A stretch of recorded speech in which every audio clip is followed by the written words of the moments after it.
नमस्ते सभी विद्यार्थियों को मेरा नमस्कार।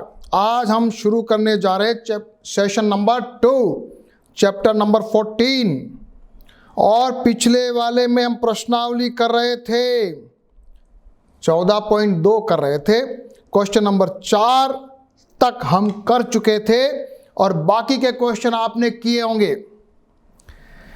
एक बार फिर से सभी विद्यार्थी मेरे साथ क्वेश्चन नंबर 5 से आगे के सवाल करेंगे। क्वेश्चन नंबर 5, एक नगर में वायु में सल्फर डाइऑक्साइड का सांद्रण भाग प्रति मिलियन पार्ट्स पर मिलियन ppm ज्ञात करने के लिए अध्ययन किया गया। 30 दिनों में प्राप्त आंकड़े ये हैं। अपने हवा में प्रदूषण होता है ना, sulphur dioxide, carbon dioxide, carbon monoxide. तो सल्फर डाइऑक्साइड कितनी है, इसका कंसंट्रेशन सांद्रण चेक किया, पार्ट्स पर मिलियन, और ये चार्ट बनाया। डाटा आया अपने पास, आंकड़े आ गए। इन आंकड़ों को अपन को 0.000.04 यानी 0.04 के अंतराल में अपने को पहले उसको प्रेजेंट करना है। उसके बाद बताना है कि कितने दिन 0.11 से ज़्यादा रही। चलिए चार्ट बनाइए। सबसे पहले लिखिए यहाँ सांद्रण या concentration sulphur dioxide in ppm, number of days, दिनों की संख्या, फ्रीक्वेंसी। 0.00 से 0.04 के बीच में कितने दिन है जरा देखो। देखिए 0.000.04, एक तो ये आ रही है, एक ये आ रही है, ये भी आ रही है, ये नहीं है, ये नहीं है। एक तो ये 0.01 है, 0.013 ये भी है, 0.04 सॉरी ये भी नहीं है। देखो 0.00 से 0.04 तक जाना है, ये आया। और क्या है देखो बच्चों, जरा देखो शांति से। 0.04 के नीचे चाहिए अपने को। और कुछ दिख रहा है क्या? ये भी आया। और कुछ है, ये 0.04 उसमें ये 0.01 आ गया। तो 4 आए क्या? जरा देखो। यस, बहुत अच्छा। तो 0.04 और 0.08 के बीच में देखो जरा। और अगर 0.04 खुद आ गया तो जैसे यहां पे आ रहा, वो कहां जाएगा? कहां जाएगा वो? इस वाले में जाएगा, इस वाले में। करो जरा, डाटा बनाओ, सभी बच्चे करिए। कुल आनी चाहिए योग 30। कर लिया। अब बताओ 0.11 से ज्यादा कितने दिन है? 0.11 से ज्यादा यानी 2, 4 और 6 और 2 8 दिन ज्यादा है। कितने दिन ज्यादा है? 8 दिन जो है सल्फर डाइऑक्साइड 0.11 से भी ज्यादा है। आ गया कैलकुलेशन, बनाया उत्तर। बस इतना आसान सवाल है, लेकिन फिर भी गलती हो जाती है, होनी नहीं चाहिए। देखो छोटे छोटे काम है, लेकिन शांति से करना है।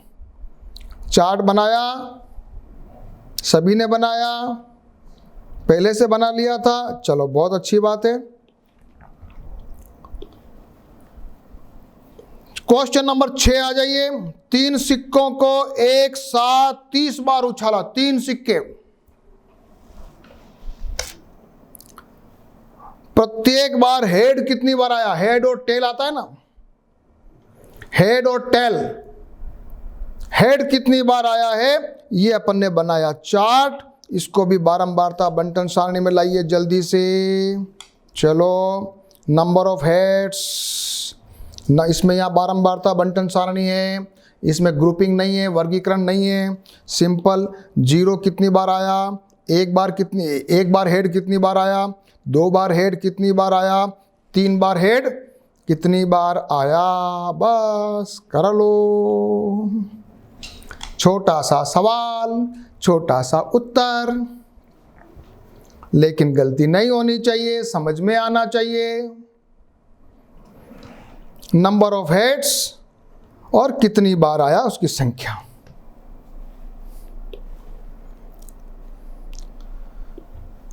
चलिए अगला सवाल, 50 दशमलव स्थान तक शुद्ध पाई का मान नीचे दिया गया है।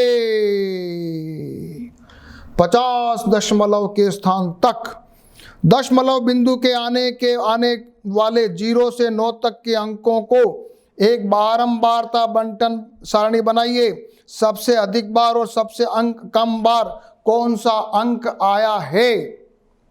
चलिए ये लगाओ सारणी, अंक लिखो। 0 कितनी बार आया, 3.14 के बाद 1 5 बार आया, 2 5 बार आया, 3 8 बार आया, 4 4 बार, 5 5 बार आया, 6 4 बार, 7 आया 4 बार, 8 आया और 9 आया। कुल अंक अपने 50 के दशमलव अंक 50 सभी निकालो। 3.14 जो अपना पाई है उसके 50 दशमलव तक अपन ने जो संख्या निकाली है उसमें अपने को ये देखना है कि कौन सा डिजिट, कौन सा अंक बार बार आ रहा है। सबसे अधिक बार कौन आया भाई, सबसे अधिक बार तो 9 आया ना। और सबसे कम बार कौन आया, सबसे कम बार 0 आया। बस 1 मिनट में उत्तर आ गया। तो सबसे कम वाला 3 भी 8 बार, यस देखो ये मेरे से धूल हो गई। 3 और 9 दोनों 8 बार आए हैं और 0 सबसे कम बार आया यानी कि 2 बार आया। ये मेरा प्रश्न। और इसमें जरा देखो 0 एक ही बार आया है क्या, यस एक ही बार आया है। लास्ट में भी तो 0 है पर लास्ट वाले 0 को काउंट नहीं किया है, नहीं काउंट किया, 2 बार आया, ठीक है। लास्ट वाले 0 को भी काउंट किया, 0 2 बार आया। 9 कितनी बार आया है, 5 बार आना चाहिए। 1 2 3 4 और ये 5 6 7 और एक और 8वां कहाँ गया, ये रहा 1 2 3, फिर आया 4 5 6 7, 8वां कहाँ है, 8 बार आया था ना। तो जरा देखो कहाँ गया 8वां। 1 1 2 3, फिर देखो मेरे साथ चलो 4 5 6 7 और 8। यस आया मजा, छोटे छोटे क्वेश्चन में मजा आता है ना। चलो क्वेश्चन नंबर करेंगे 8वां। 30 बच्चों से यह पूछा गया कि पिछले सप्ताह आपने कितने घंटे टीवी देखा। एक ने तो कहा मैंने 1 घंटे देखा, एक ने कहा मैंने 6 घंटे देखा, ऐसे भी भैया हैं जिन्होंने 17 घंटे देखा है। तो जरा निकालें। चलो 0 इसको करना, अपन एक वर्गीकरण कर दिया है। वर्ग चौड़ाई 0 से 5 लेकर वर्ग अंतराल को 5 से 10 आंकड़ों को एक वर्गीकृत बारंबारता बटन सारणी बनाना है।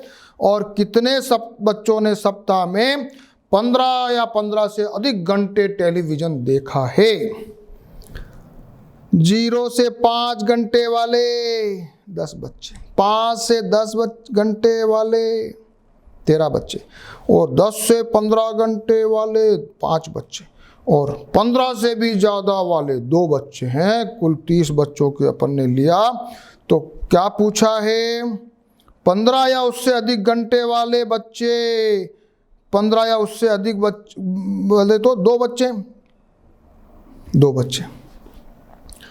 15 या उससे अधिक घंटे तक टीवी देखने वाले कितने बच्चे हुए, 2 बच्चे। निकालो, सारणी बनाओ, घंटे, बच्चों की संख्या, वर्गीकरण करो। छोटे छोटे सवाल छोड़ना नहीं है। परीक्षा में आए तो अच्छा, नहीं आए तो अपनी प्रैक्टिस तो करनी है अपने को। क्वेश्चन नंबर करेंगे 9। एक कंपनी ने एक विशेष प्रकार की बैटरी बनाई। इस प्रकार की 40 बैटरियों का जीवन काल वर्षों में निकाला है। 0.5 माप के वर्ग अंतराल को लेकर इन आंकड़ों की एक वर्गीकृत बारंबारता सारणी बनाइए। सबसे छोटा कौन सा है? 2 है क्या? यस। सबसे कम 2 साल का, इसलिए अपन सारणी शुरू करते हैं। 2 से 2.5 साल तक घंटे हैं, ये वर्ष नहीं है, वर्षों में। हाँ, ये घंटे नहीं है, ये आवर्स नहीं है, ये वर्ष, इन ईयर्स, वर्षों में। 2 साल से 2.5 साल चलने वाली बैटरी 2, 2.5 साल से 3 साल चलने वाली बैटरी 6, 3 से 3.5, 3.5 से 4, 4 से 4.5 और 5 साल भी बैटरियां चली है, वो है 3 बैटरियां। तो कुल है अपने पास 40 बैटरियां। चारों का आ गया। और कुछ पूछा है क्या? बस कुछ भी नहीं पूछा है, बस सारणी बना के छोड़ देना है। ये मेरी सारणी बन गई। बस सरल सरल सवाल, सारणी बनाइए। छोटे छोटे सवाल करने हैं ना, सभी कर लो एक बार, फिर आगे पढ़ने वाले हैं अपन बहुत सारी चीजें। अब अपन पढ़ने जा रहे हैं आंकड़ों का आलेखीय निरूपण। आंकड़ों का आलेखीय निरूपण। अब अपन ग्राफ बनाने वाले। ग्राफ, कौन कौन से ग्राफ पढ़े? एक तो हमने पढ़ा है दंड आलेख, बार ग्राफ। दूसरा हम पढ़ने वाले एक समान चौड़ाई या परिवर्ती चौड़ाई वाले आयत चित्र, हिस्टोग्राम। और तीसरा पढ़ने वाले हैं बारंबारता बहुभुज या फ्रीक्वेंसी पॉलीगॉन या पॉलीगन। सबसे पहले बार चार्ट। बार चार्ट में क्या है? एक अक्ष पे अपन मान लीजिए एक चर को प्रकट करने वाले समान चौड़ाई के दंड खींचे जाते हैं, जिनके बीच में बराबर बराबर दूरियां छोड़ी जाती है और चर का मान दूसरे अक्ष पर दिखाया जाता है। चलिए सीधे आ जाओ। उदाहरण नंबर 5, कक्षा 9वीं कक्षा में पढ़ने वाले 40 विद्यार्थियों के जन्म का महीना बताने के लिए कहा गया है। ये मैंने चार्ट बनाया है, ये मैंने चार्ट बनाया है। इसमें बताओ, जनवरी महीने वाले 3 बच्चे, फरवरी वाले 4 बच्चे, मार्च, अप्रैल, ये मैंने चार्ट बनाया, बार चार्ट। सारे महीने लिख दिए। अब देखते ही मालूम चल रहा है अपने को, कुछ चल रहा है क्या मालूम? नवंबर के महीने में कितने विद्यार्थी आए? जल्दी बताओ, नवंबर के महीने में कितने विद्यार्थियों ने जन्म लिया? 4। किस महीने में सबसे अधिक विद्यार्थी आए? 6। अगस्त महीने में। तो उत्तर में क्या हुआ? नवंबर के महीने में 4 विद्यार्थियों का जन्म हुआ और अगस्त के महीने में सबसे अधिक विद्यार्थियों का जन्म हुआ। हमको देखते ही मालूम चल गया। ये हमारा बन गया बार चार्ट। ये हमारा बन गया बार चार्ट। सिंपल। इसको भी करो जरा। उदाहरण नंबर 6 क्या कहता है? एक परिवार की मासिक आय 20,000 रुपये है। विभिन्न मदों के अंतर्गत हर महीने खर्च होने वाले खर्च की योजना बनाई। परचून का सामान 4,000 रुपये, किराया 5,000 रुपये, बच्चों की शिक्षा 5,000 भी है। अब जरा इसको बना लो, फटाफट चार्ट बनाओ, जल्दी से चार्ट बनाओ।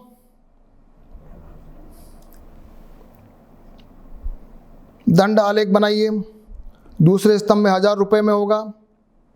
जल्दी से कोई भी पैमाना लेकर क्षैतिज अक्ष पर बनाइए। सिंपल, कोई झगड़ा नहीं है इसमें।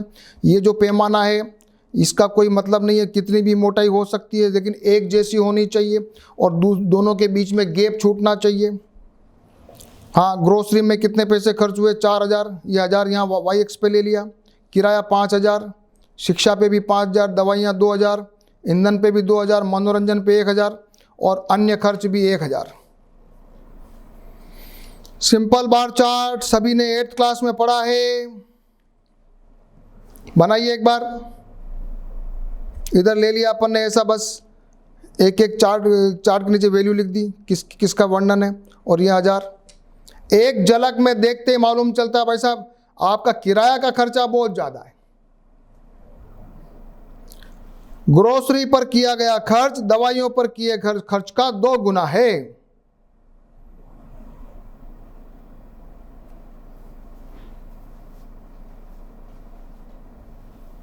ये मेरे छोटा सा ये एक सवाल किए अपने, बार चार्ट पढ़ा है।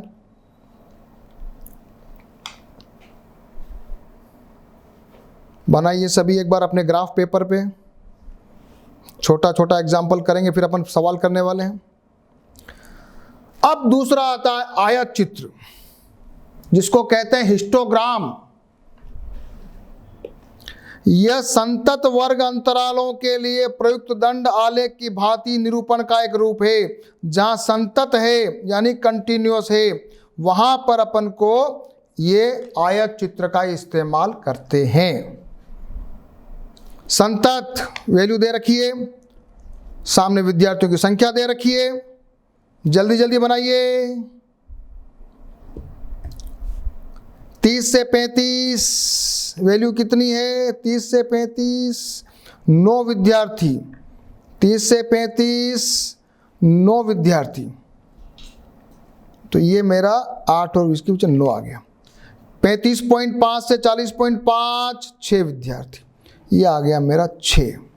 जुड़ा हुआ है। आयत चित्र में बीच में गैप नहीं है, सब देख रहे हो ना, कोई बड़ी बात नहीं। लेकिन ये बार चार्ट से थोड़ा अलग है, अभी और आगे अपन बताएंगे। ये तीसरा वाला 40.5 से 45.5 ये अपन ने बनाया। अब ये क्या कहता है जरा पढ़ते हैं। उपयुक्त तो पैमाना लिया, 1 सेंटीमीटर ले लिया, फिर 0 से अपन ने, अगर 0 से शुरू यहाँ मान लिया, डायरेक्ट 30 से शुरू हो रहा है। देखो ये पहला जो पॉइंट है ना वो 30 से शुरू हो रहा है, तो यहाँ अपन एक निशान बनाया, ये वाला कौन सा देखो ये निशान क्या कहता है, इसको क्या कहते हैं, क्या कहते हैं इसको जल्दी बताओ। इसको कहते हैं निकुंज या किंक। क्या कहते हैं इसको, किंक। किंक का क्या मतलब है कि हमने क्या हुआ, लंबी लाइन नहीं खींचे, हमको अभी 30 पे पहुंचना सीधा। अब यहाँ तो 0 है, यहाँ सीधा 30 पे पहुंच गए, तो बीच में ये निशान लगा दिया। इसका मतलब बीच में वो लेंथ है, लेकिन अपन उसको नहीं लिख रहे हैं क्योंकि कोई वैल्यू उसकी नहीं है वहां पे। ये किंक का मतलब समझ में आ गया, ठीक है।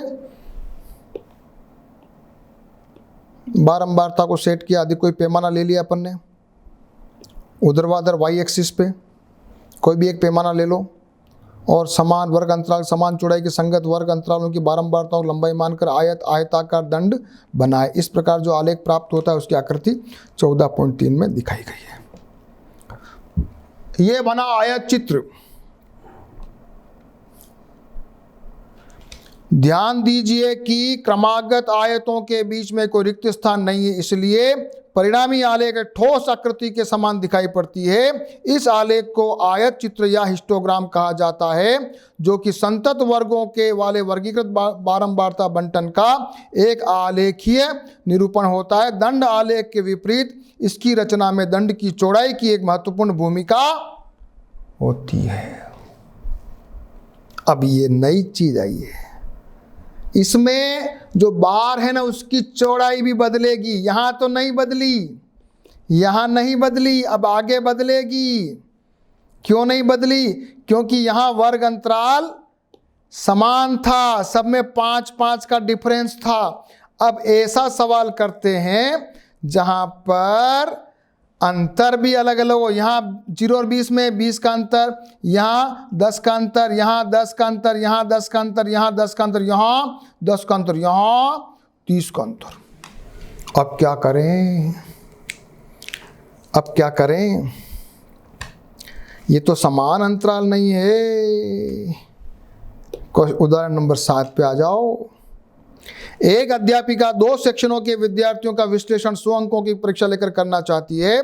कुछ विद्यार्थियों के प्राप्तांक 20 से कम है, बाकी के कुछ के 70 से अधिक है। तो अपने अलग अलग विभिन्न मापों वाले अंतरालों में वर्गीकृत करने का निर्णय लिया और उन्होंने सारणी बनाई। 0 से 20 वाले बच्चे एक साथ ले लिए। 0 से 20 वाले बच्चे एक साथ ले लिए। फिर बाकी के 70 से ऊपर वालों को सबको एक साथ ले लिया। अब इसका चार्ट कैसे बनाएं? ये कैसे बनाया? ये कैसे बनाया? ये ऊंचाई आनी चाहिए। देखो, हाँ, अब गड़बड़ क्या होने वाली है?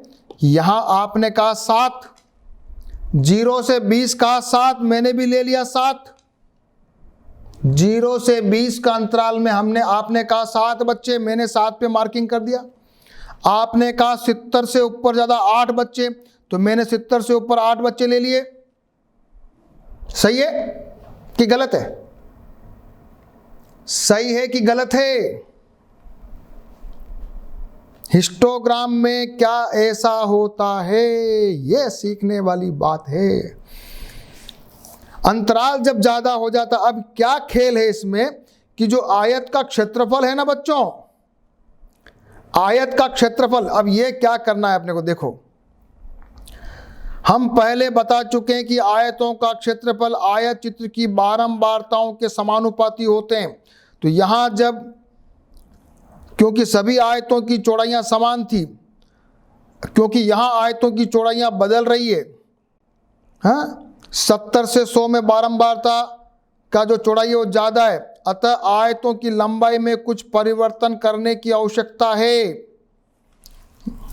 न्यूनतम वर्ग चौड़ाई वाला एक वर्ग अंतराल लीजिए। मान लिया 10 अपन ने ले लिया, अपना जो न्यूनतम वर्ग अंतराल है 10, अपन ने 10 को पकड़ा बेस। तब आयतों की लंबाइयों में इस प्रकार परिवर्तन कीजिए कि यह वर्ग चौड़ाई 10 के समानुपाती हो जाए। क्या करेंगे? क्या करेंगे? 0 से 20, बारंबारता 7, वर्ग की चौड़ाई 20, वर्ग की चौड़ाई 20, तो आयत की लंबाई कितनी आएगी? 7/20 बारंबारता इंटू 10, क्योंकि 10 का अपना स्टैंडर्ड है। न्यूनतम जो बार चार्ट की जो चौड़ाई है वो 10 है। तो अगर मान लिया 20, अगर 10 का वर्ग अंतराल होता तो कितना होता? कि भाई 3.5 होता।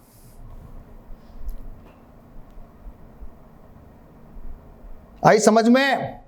अगर 2 वर्ग अंतराल 10 था, 20 का हो गया तो आधा करो, 3.5 करो। यहां आपका वर्ग अंतराल 30 है, यहां 8 बारंबारता है तो 8/3 करो। तो 8/30 गुणा 10, ये हो गया 8/3, ये हो गया 2.67। अब मेरा नया चार्ट ऐसा बनना चाहिए।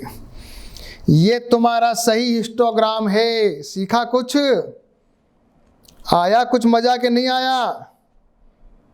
अब बताओ, 0 से 20 कितने बच्चे थे? 7 बच्चे थे। हो गए कितने? 3.5। 70 से 10 में कितने बच्चे थे? 8। कितने बनाए? 2.67। बाकी में 10-10 का ही है ना, तो बाकी में कोई झगड़ा नहीं है। बाकी में 10-10 थे ना बच्चों, बाकी में कोई झगड़ा नहीं है। ये 3.5, ये 10, ये 10, ये सबका 10-10 है, तो ये 20 का 20 रह जाएगा, ये 20 का 20 रह जाएगा, 15 का 15 रह जाएगा। लेकिन यहाँ वर्ग अंतराल अपना चेंज हो गया। तो ये एक फॉर्मूला है। अपन को क्या करना होता है? जो अपन न्यूनतम वर्ग अंतराल रखते हैं ना, उसके हिसाब से अपने को उसको हिस्टोग्राम में अपने को करना पड़ता है। उसकी ऊंचाई में उसी प्रकार से परिवर्तन होता है। सवाल करेंगे और समझ में आएगा, चिंता मत करो। थोड़ा सा आपको कंफ्यूजन हो रहा है, लेकिन अपन जब सवाल करेंगे, प्रश्नावली करेंगे ना, तो उसमें ऐसे सवाल आएंगे, उसको अपन करेंगे तो प्रैक्टिस अपनी हो जाएगी। तीसरे प्रकार का चार्ट पढ़िए। तीसरे प्रकार का चार्ट का नाम है बारंबारता बहुभुज।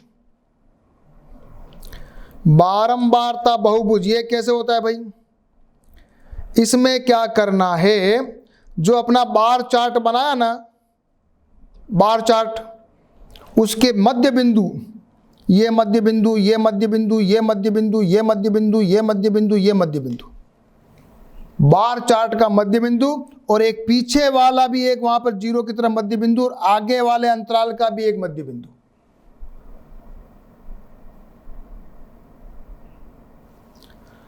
इसको बनाइए और इसको जरा मिलाएंगे।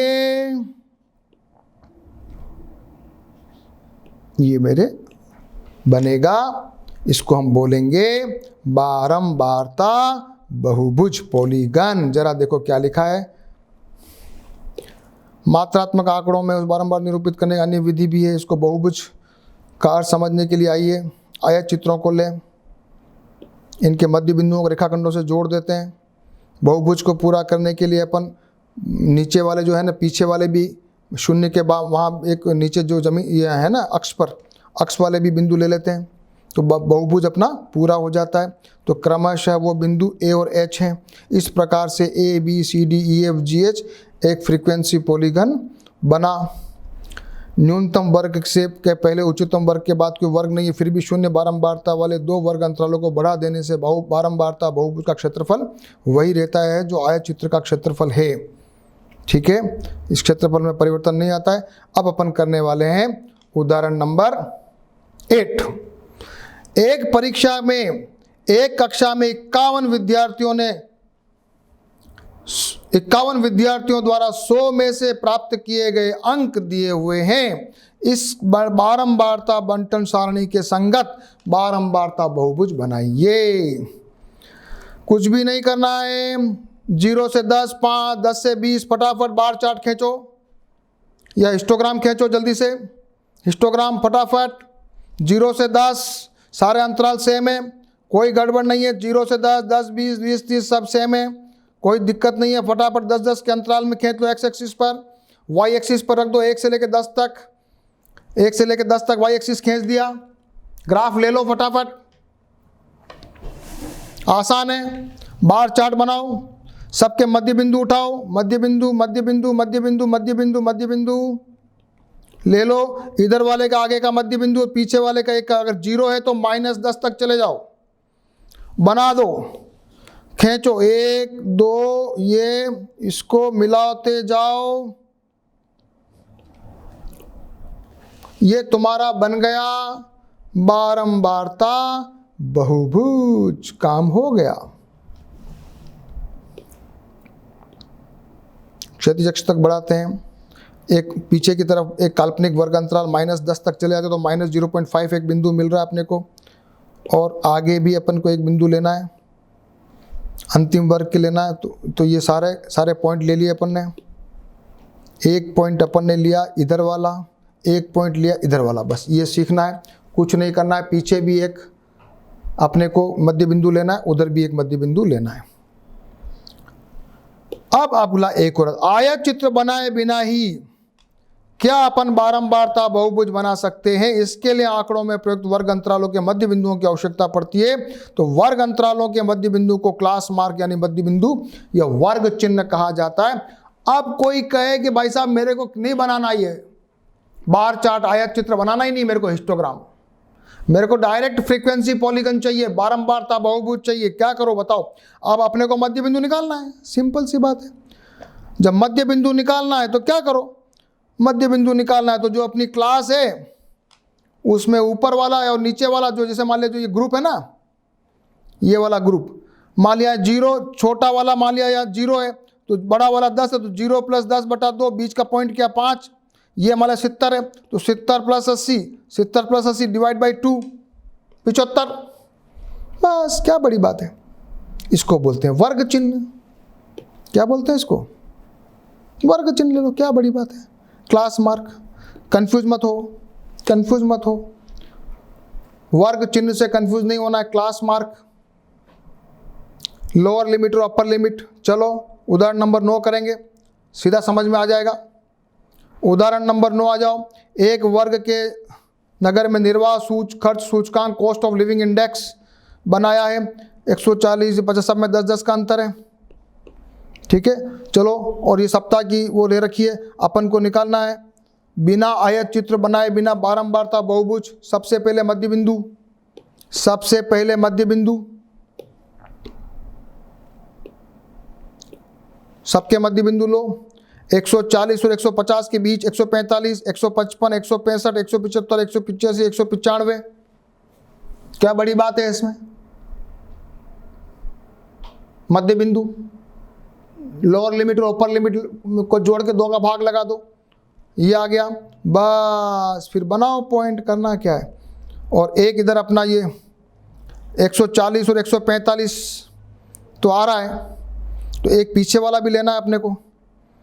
तो 140 और 145 के पीछे वाला 135 ले लो, यहाँ पे एक पॉइंट ले लो 135, और यहाँ पे बाद में ले लो 205, 205 पे 0, उधर 135 पे 0, बस ये हो गया। बनाओ पॉइंट। सबसे पहले एक्स एक्सिस निर्वात सच को 135 पे 0 लिया और 205 पे 0 ले लिया, बस। फिर अपने को दिया है 145, कितना दिया 145 पे? 145 पे आ रही 5, तो 145 पे 5 लो, 145 ये 5, फिर 155 क्या आ रहा है? ये पॉइंट बनाते जाओ, सारे पॉइंट को मिला दो। क्षैतिज अक्ष पर ये कर दिया, ये ए बी सी डी सारे पॉइंट आ गए अपने पास। बारंबारता बहुभुज A B C D E F G H. बारंबारता बहुभुज का प्रयोग जब किया था जब आंकड़े संतत और बहुत अधिक होते हैं। ये समान प्रकृति के 2 अलग अलग आंकड़ों की तुलना करने में, अर्थात एक ही कक्षा के 2 अलग अलग सेक्शनों के प्रदर्शन की तुलना करने में अधिक उपयोगी होता है। तो क्या क्या पढ़ लिया एक बार जरा स्टार्टिंग पे आ जाओ आज, फिर अपन प्रश्नावली करने वाले है। बहुत सरल, लेकिन आपको थोड़ा पहली बार पढ़ रहे हो तो ऐसा लगा है। सबसे पहले पढ़ा दंड आलेख। दंड आलेख, समान अंतर।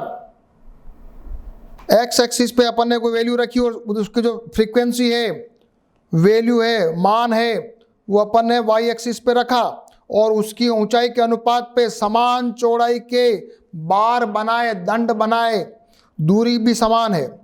फिर अपन ने बनाया ये भी बार चार्ट। उसके बाद अपन ने सीखा हिस्टोग्राम, आयत चित्र, उसमें संतत है डाटा, एक ये किंचुक भी सीखा अपन ने। फिर अपन ने देखा कि जब वर्ग अंतराल अलग अलग होता है तो अपने को उसके हिसाब से सेट करना पड़ता है, आयत की ऊंचाई समान अनुपात में लाना पड़ता है। जिस न्यूनतम वर्ग अंतराल मान लिया 10 है तो उसके हिसाब से सेट करना पड़ेगा। फिर अपन ने पढ़ा बारंबारता बहुभुज, उसी हिस्टोग्राम का मध्य बिंदु मिलाया, पॉइंट मिलाए, लेकिन इधर वाला 1.0 वाला, इधर वाला 1 पॉइंट, ये भी अगला वाला अंतराल और पीछे वाला अंतराल वो भी मिलाया, तो हमारा बहुभुज पूरा हो गया। फिर अपन ने सीखा बिना हिस्टोग्राम बनाए भी क्या अपन बना सकते हैं क्या, तो बिना हिस्टोग्राम बनाए भी अपन ने मध्य बिंदु निकाला, वर्ग चिन्ह निकाला, क्लास मार्क, ऊपरी सीमा प्लस निम्न सीमा डिवाइड बाय 2, और अपन ने बनाया बारंबारता बहुभुज। अब अपन करने जा रहे हैं प्रश्नावली 14.3 के सवाल, और इन सवालों को करते करते हम सब कुछ सीखने वाले हैं, क्योंकि कभी कभी जैसे जैसे क्वेश्चन करते हैं ना तैसे तैसे अपने को समझ में आता है। ठीक है, शुरू करूं? कितने सवाल है, सब करोगे मेरे साथ? ओहो क्या बात है, 8, 9, अच्छा वेरी गुड। तो 9 के 9 सवाल मैं आपके साथ करने वाला हूं, आप भी मेरे साथ करेंगे। ठीक है, शुरू करूं? आज पहला क्वेश्चन करता हूं, फिर अगले वाले क्वेश्चन बाद में करेंगे। एक संगठन ने पूरे विश्व में 15 से 44 वर्षों में की आयु वाली महिलाओं में बीमारी और मृत्यु के कारणों का पता लगाने के लिए सर्वेक्षण किया, तो पता लगा कि जो टोटल महिलाएं मरती है उसमें जिसका जनन स्वास्थ्य, जनन संबंधित, जन्म से संबंधित, जो बच्चों को जन्म देने वाली जो बीमारियां होती है उस वक्त बच्चों के संबंधित, वो बीमारी से 31% महिलाएं मर जाती हैं। तंत्रिका मनोविकारी यानी माइंड वगैरह की समस्या से 25%, जनरल ये जो हार्ट वाले से 4.3, श्वास वाले से 4.1 और अन्य विभिन्न कारणों से 22% महिलाएं मर जाती है। तो बताइए, ऊपर दी गई सूचनाओं को आलेखीय रूप में बताइए और कौन सी अवस्था पूरे विश्व में महिलाओं के खराब स्वास्थ्य और मृत्यु का बड़ा कारण है, यह भी बताइए। बनाओ, क्या बनाओगे, क्या बनाओगे बताओ।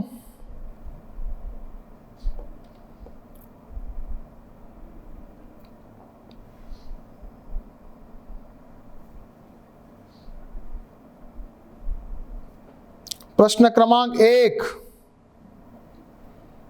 ये मैंने बनाया, यहां लिखा मैंने परसेंटेज 5, 10, 15, 20, 25, 30, 35, 40 लिख दिया।